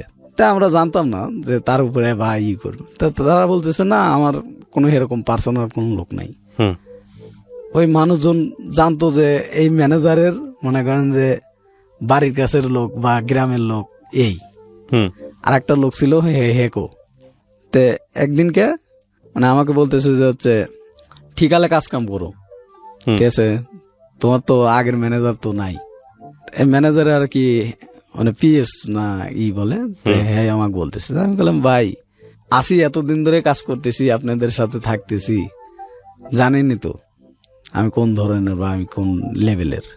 হুম তো বলতেছে জানি, কিন্তু তারপরেও তো একদিনকে আমি তার ফিরের দিনকে, সেদিন আমি কিছু জানি না হুম সঠিক, তার ফিরের দিনকে মানে আমার ই ভুল হয়েছে একটা ভুলটা বলতে কি মনে করেন যে আমি বাথরুমে যাব, ঠিক আছে, ইতিমধ্যেই মানে হাতে ময়লা তো বাথরুমে যাইতে পারতেছি না। হাতের ময়লা, ঠিক আছে, একটু মানে ধুইয়ে, ঠিক আছে, বাথরুমের ভিতর আত্মাত করে যাও দৌড় পাড়ে গেছি। তে হালকা একটু মানে প্যাচ কল তো বুঝছেন, হালকা একটু চাপ দিছি, পানিটা অল্প অল্প পড়তেছে, বন্ধ হয় নাই, একেবারে বন্ধ হয় নাই। হুম মনে করেন যে আমি বের হয়ে আসে, তা আমাকে বলতেছে যে হচ্ছে এই টিউবওয়েল ছাড়ছে কিটা। পরে গেলাম যে মনে করেন যে চাকরি চলে যায়। হ্যাঁ, আমাকে বেঁধে রাখিয়ে কয় যে টাকা পয়সা দিয়ে দাও, এই আগের ম্যানেজারের লোক, আমি আগের থেকে সন্দেহ করছি। তা আমি বলতেছি স্যার আমার যদি দোষ থাকতো তাহলে আমি আগেই স্বীকার করতাম।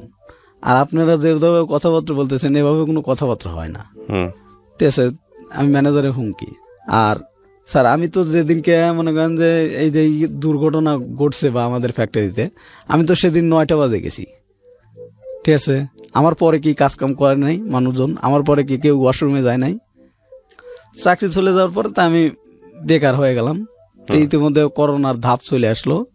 ঠিক আছে, করোনা আসার পরে তো আমি আর অন্য জায়গা চাকরি করতে পারতেছি না, বা সরকারের থেকে লকডাউন দেয়, অমুক দেয় তমুক দেয়, তাই আমি বসে গেলাম একদম। হুম বসে গেলাম, তাই আমি চিন্তা ভাবনা করলাম যে এবার করে আর কতদিন চলাম যায়, 20 দিন 25 দিন তো আমি ঢাকা শহরেই, এখন ম্যাচ বিলও আসিয়ে গেল পড়াই। তাই আমার ফোতো ভাইকে আমি ফোন দিয়ে বললাম, ভাই কি তুই তো আমাকে ছোটবেলাতেই ই করতেছিস, ঠিক আছে, দেখ ভাই এই ঘটনা। তো বলতেছে যে তুই এরকম ঘটনা করবি তা আগের থেকে বলবি না আমাকে? কারণ ভাই চাকরির খোঁজে আর করো না, এখন তো চাকরি বাকরি কোনো জায়গায় পাচ্ছি না। হুম তো কয় এখন কি করবি তাহলে? কি আর করবো, বাড়িতেও তো মানে বিপদে পড়ে গেলাম, হুম বাড়িতেও তো চাল ডাল কিছু নাই, তখন বিপদে পড়ে গেলাম। তেমন প্রথমে বলতেছে চাল ডালের হিসাব আমি 1 বস্তা চাল কিনে দেবো না, কিন্তু এই মাসটা যাবিনি, কিন্তু তারপর যদি লকডাউন দিয়ে দেয় তারপরে কি করবি নি? হুম তাই আমি বললাম ভাই আমাকে কিছু টাকা দে, আমি বাড়িতে যাই, দেখি ভ্যান রিক্সা চালাই তোমার কি না। হুম ঠিক আছে, তাই আমার প্রথমে আমাকে বললো যে ঠিক আছে তাহলে আমি তো টাকা পাঠা দিচ্ছি, তুই বাইর চলে আয়। তো ম্যাচের টাকা অনেক টাকা, ম্যাচে মনে করেন যে 4,000 টাকার মতো বিল হয়ে গেছে, হুম না 3,000 টাকার মতো বিল হয়ে গেছে। তাই আমাকে বলতেছে এই বিল টাকা দিয়ে থুয়ে যান। হুম তাই বললাম আচ্ছা ঠিক আছে। তাই আমি 3,000 টাকা আমার প্রথমের ঠিক নিয়ে 4,000 টাকা নিলাম, নেওয়ার পর 3,000 টাকা মানে ম্যাচে দিয়ে, ম্যাচ থেকে সবকিছু নিয়ে আমি বাইরে হয়ে গেলাম বাড়িতে। করোনার ধাপ এদিক, ঠিক আছে, আর এদিক মনে করেন লকডাউন, বাড়িতে যাইতেও পারি না, ভাঙে বাড়িতে গেলাম লকডাউনের ভিতরে। হুম তো কেমনি করোনার মনে করেন যে লকডাউন বাড়ে কমে না, আরে আল্লাহ আমিও ইয়ে হলাম, ঠিক আছে, দেশে হাল বললো। তো এরকম ভাবে আমি ই করতেছি, তা আমি এরকম ভাবে অনেক কথা বলতেছি। তো বলার পরে তো আমার ফুতো ভাই 1 বছর চাল কিনে দিল। চাল কিনে দেওয়ার পরে তা আমার ফুতো ভাই চাল আর 1 কেজি ডাল ঠিক আছে কিনে মিনে দিয়ে ঠিক আছে চাল ডাল কিনে দিল, কিনে দেওয়ার পরে তা আমি 1 মাস তো গেল, তাই আমি ফিরের মাসে আমি বললাম যে ঠিক আছে তাহলে আমি ভ্যান রিক্সা ধরি, আর কি করবো, যেরকম করোনার ভাব দেখতেছি। তা আমার এক মানে গ্রাম প্রতিবেশী ওনার আবার ভ্যান রিক্সা ভাড়া দিত, ঠিক আছে, তাই আমি রিক্সা চালাইলাম কিছুদিন, ভ্যান চালাইলাম মনে করেন যে কিছু টাকা দিয়ে ওই মানে সংসার আর কি ধরে রয়েছি এ পর্যন্ত। এও করে মনে করেন যে ভ্যান রিক্সা চালানোর পরে আমার বউ আবার বলতেছে কি যে হলো আমার টাকা লাগবে, আমার বউর আবার চাহিদা বেশি, ঠিক আছে। আমার বউ কিন্তু বাড়িতে আসছে আমি বাড়িতে আসার পরে, তো চাহিদা বেশি, চাহিদা বলতে কি মানে প্রতি মাসে শাড়ি লাগবে, তার লাগবে, তার যে জিনিস সে দাবি করবে জিনিস দিতেই হবে যেভাবে হোক।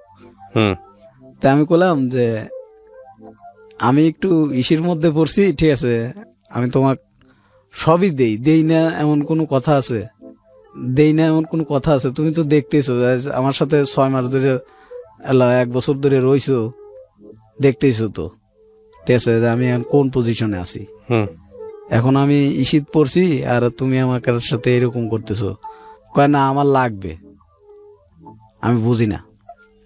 ঠিক আছে দেখি আমি তো 1 মাস শাড়ি কিনে দিলাম, তার ফিরের মাসে আবার বলতেছে আমার অমুকটা লাগবে, অমুকটা লাগবে। তাই আমি বললাম যে এরকম ভাবে চাহিদা করলে তো আমার সংসার চলার নিয়ে টাপ ব্যাপার হয়ে যাবে, ঠিক আছে, একটু কম করো, ঠিক আছে। মানুষ কিন্তু তা দেখেন, মানুষ দেখে হলো সংসারে অভাব আছে নাকি, তুমি শাড়ি নিয়ে ঘুরবা আর তোমার পেটে ভাত নাই। আমি এইভাবে বললাম আমার বউরে বুঝাচ্ছি, আমার বউ বুঝে না, মানে আমার উপরে খেই করে ওঠে, ঠিক আছে।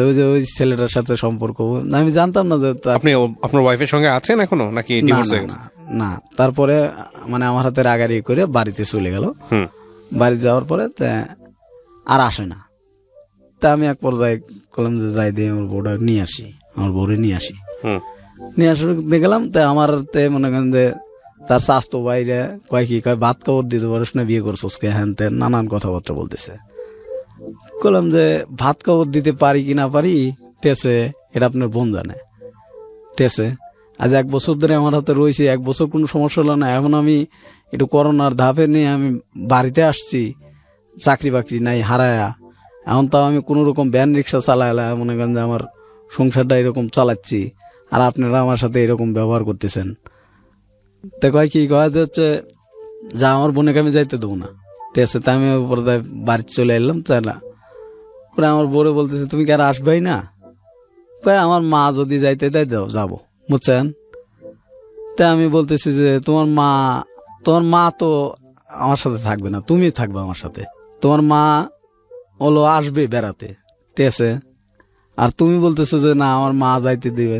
আপনি কি তাকে ডিভোর্স দিয়েছেন? না, ডিভোর্স দেন নাই? না, আমি এখনো ডিভোর্স দেইনি, আমি এখনো ডিভোর্স ডিভোর্স দেন নাই, তার বিরুদ্ধে আপনি এই ধরনের কথাবার্তা কেন বলতেছেন পাবলিক প্লেসে এসে? মানে ডিভোর্স দেয়নি সে, আমার মনে করেন যে ওই আমার ডিভোর্স মানুষের সাথে আপনি সংসার করবেন বা করা অবস্থায় আছেন, সেই মানুষের সম্পর্কে একপাক্ষিকভাবে দুর্নাম করা তো উচিত না। না, দুর্নাম করতেছি না, মানে সে মানে আমাকে ডিভোর্স পেপার পাঠায় দিছে। ও, সে আপনাকে ডিভোর্স দিছে? হ্যাঁ, আচ্ছা, সে আমাকে ডিভোর্স পেপার পাঠায় দিছে। ঠিক আছে, এটা নিয়ে আমি কথাই বলতে চাই না। কি করেন আপনি এখন? আমি এখন ছোটখাটো একটা কোম্পানিতে আর কি জব করি। আপনার মার কি অবস্থা এখন? আমার মা ওই রকমই। আমার ছোট ভাই এখন বাড়িতে আসছে। আর আপনার বাবা? আমার বাবা ওই আগে পাবনাতে নিয়ে গেছিলাম, ঠিক আছে, পাবনাতে বেশ কয়েকদিন ছিল, থাকার পরে একটু ভালো হওয়ার পরে পাবনা থেকে রিলিজ করে দিল। রিলিজ করে দেওয়ার পরে এখন মনে করেন যে বাড়িতেই। আচ্ছা, আপনি গল্পটা কেন বললেন আজকে রেডিওতে? আপনার গল্পে তো আমি কিছুই পেলাম না। তারপর আপনার গল্পটা আমি শুনেছি অনেকক্ষণ ধরে, কেন বললেন? আপনার কি মানে আপনার নিজের তো একটা উদ্দেশ্য ছিল, যে কারণে আমি রেডিওতে বলতে চাই, মানে কি কারণে? নিজস্ব উদ্দেশ্য কি, আমার মতো ভুল যেন আর কেউ না করে। ভুলটা কোথায় বলেন তো? ভুলটার সমস্যা হলো মনে করেন যে আমি মানে অল্প বয়সে বিয়ে করা, ঠিক আছে। আচ্ছা, তারপর অল্প বয়সে বিয়ে করা, আর বিয়ের পরেও মনে করেন যে এরকম মানে মেয়েদেরকে মানে কিরকম ভাবে করতে হবে আমি এটা বুঝতে পারতাম না, সংসারটা কিভাবে করতে হয়। হ্যাঁ, তারপরেও আমি অনেক চেষ্টা করছি, ঠিক আছে। তা আমার দর্শকের কাছে আমার এইটুকু বলা যে আমার মতো ভুল যেন আর কেউ না করে। হুম। জীবনে যে হাতটি ধরি, ঠিক আছে, কেউ মনে করেন যে আপন ভাবে না, সবাই পর ভাবে, ঠিক আছে। এই জন্য আমার রেডিওতে আসা যে আমার মতো ভুল যেন আর কেউ না করে।